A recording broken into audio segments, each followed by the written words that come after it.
یوسف علیہ السلام پرانی قیمت پر غلہ ضرور دیتے، لیکن ایک آدمی کو صرف اتنا دیتے جتنا ایک اونٹ اٹھا سکتا، اس سے زیادہ نہ دیتے، تاکہ تاجر لوگ مال سٹاک کر کے مہنگا نہ بیچیں۔ اس لیے جو غلہ خریدتا تھا اس کے لیے ضروری تھا کہ اپنے گھر والوں کو ساتھ لائے۔ یوسف علیہ السلام ہر ایک سے پوچھتے، تمہارے گھر کے کتنے افراد ہیں، انہیں ساتھ لے کر آؤ۔ اور اس طرح یوسف علیہ السلام کے بھائیوں نے بھی مصر جانے کا ارادہ کر لیا۔ قرآن مجید میں اس کا تذکرہ یوں آیا ہے، وَجَاءَ إِخْوَةُ يُوسُفَ فَدَخَلُوا عَلَيْهِ فَعَرَفَهُمْ وَهُمْ لَهُ مُنْكِرُونَ۔ یوسف کے بھائی آئے اور یوسف کے پاس گئے تو اس نے انہیں پہچان لیا اور انہوں نے اسے نہ پہچانا۔ یوسف علیہ السلام نے گندم دینے سے پہلے پوچھا، تم کون ہو، کہاں سے آئے ہو، تم جاسوس لگتے ہو۔ وہ قسمیں کھانے لگے۔ آپ نے پوچھا، تمہارا باپ کون ہے، تم کتنے بھائی ہو، کیا تمہارا کوئی اور بھائی بھی ہے، تمہارا کوئی بھائی فوت تو نہیں ہو گیا؟ اس طرح آپ نے ان سے مکمل تفصیل پوچھی۔ انہوں نے اپنے بارے میں بتا دیا۔ آپ نے ان سے کہا، وَلَمَّا جَهَّزَهُم بِجَهَازِهِمْ قَالَ ائْتُونِي بِأَخٍ لَّكُم مِّنْ أَبِيكُمْ أَلَا تَرَوْنَ أَنِّي أُوفِي الْكَيْلَ وَأَنَا خَيْرُ الْمُنزِلِينَ۔ اور جب اس نے ان کے لیے سامان تیار کر دیا تو کہا کہ تم میرے پاس اپنے اس بھائی کو بھی لانا جو تمہارے باپ کی طرف سے ہے۔ کیا تم نے نہیں دیکھا کہ میں پورا ناپ کر دیتا ہوں، اور میں ہوں بھی بہترین مہمانی کرنے والوں میں۔ آپ نے ان سے یہ بھی کہا، فَإِن لَّمْ تَأْتُونِي بِهِ فَلَا كَيْلَ لَكُمْ عِندِي وَلَا تَقْرَبُونَ۔ قَالُوا سَنُرَاوِدُ عَنْهُ أَبَاهُ وَإِنَّا لَفَاعِلُونَ۔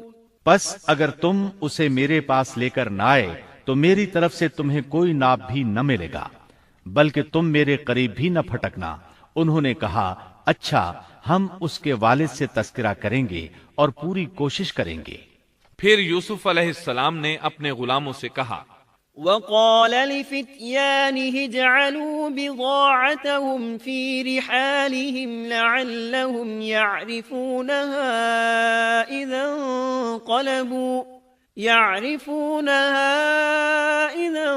انقلبوا إِلَى أَهْلِهِمْ لَعَلَّهُمْ يَرْجِعُونَ۔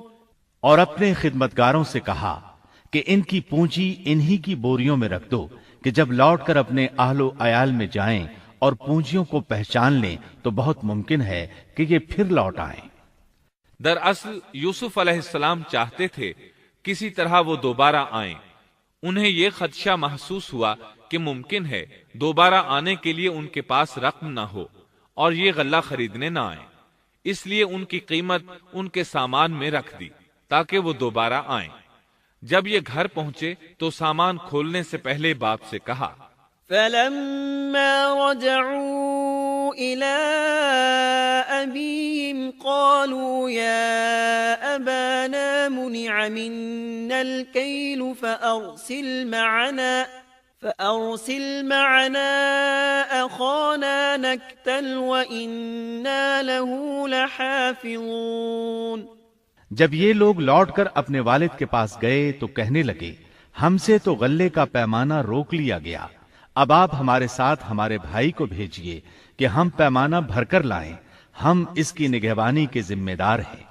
یعنی انہوں نے کہا کہ آئندہ ہمیں غلہ اسی صورت میں ملے گا جب ہم اپنے چھوٹے بھائی بنیامین کو ساتھ لے جائیں گے۔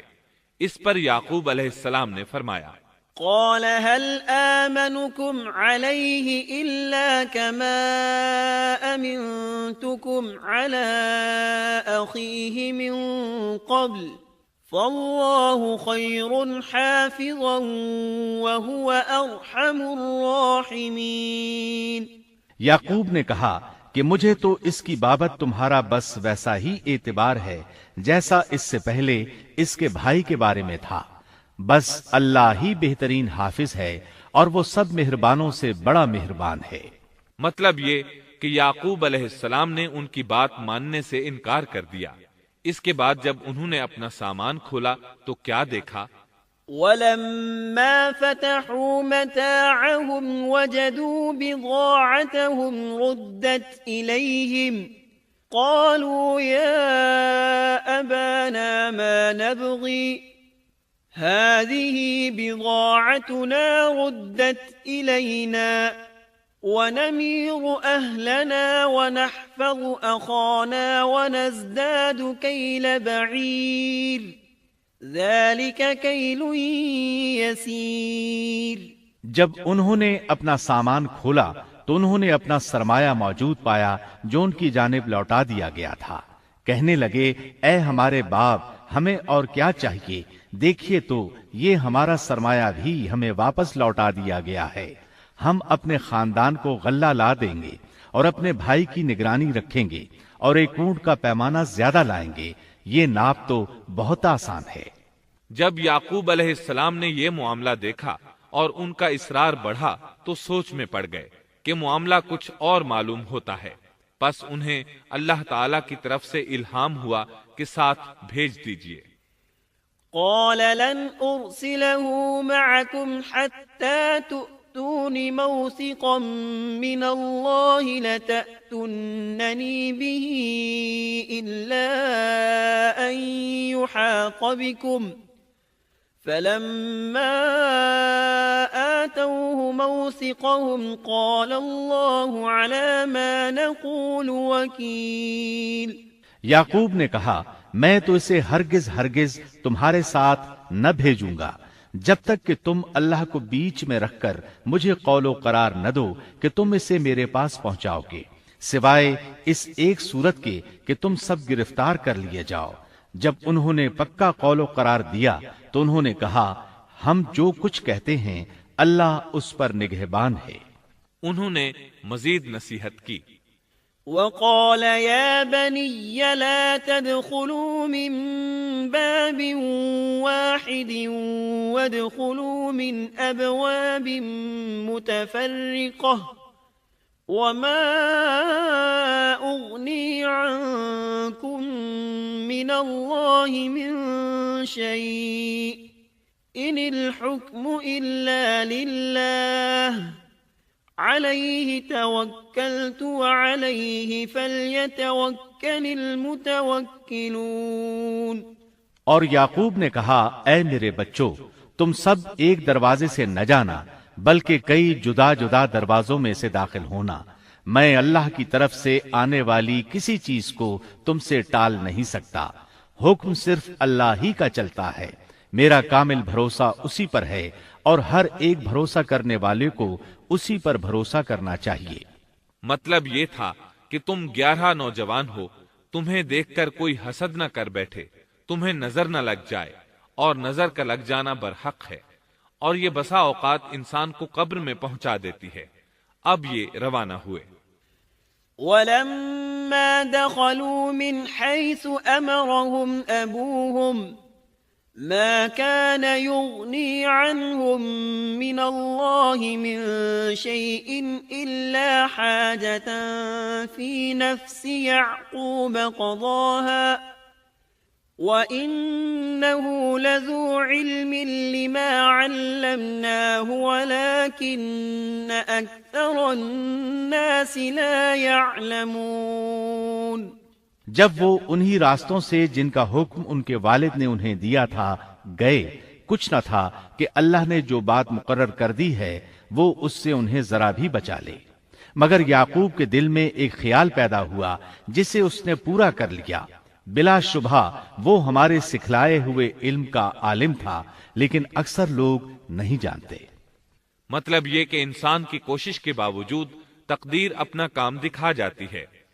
عطا رحمت اللہ علیہ فرماتے ہیں کہ یعقوب علیہ السلام کے بارے میں یہ جو فرمایا کہ اس کے پاس ہمارا دیا ہوا علم تھا، اس کا مطلب یہ ہے کہ یعقوب علیہ السلام جو بھی بات کرتے تھے اس میں اللہ کا ذکر ہوتا اور غور و فکر کے بعد بات کرتے، پہلے اللہ کا نام لیتے، اور یہی ان کا علم تھا۔ یوسف علیہ السلام کے بھائی گئے اور دربار میں حاضر ہوئے۔ آپ نے معمول کے مطابق ان کی رہائش کا انتظام کیا، ہر دو کو ایک کمرہ دیا۔ اس طرح بنیامین اکیلے بچ گئے۔ یوسف علیہ السلام نے فرمایا، چلو اسے ادھر میرے پاس چھوڑ جاؤ۔ جب وہ چلے گئے تو یوسف علیہ السلام نے انہیں گلے سے لگا لیا۔ ولما دخلوا على يوسف آوى إليه أخاه قال إني أنا أخوك فلا تبتئس بما كانوا يعملون۔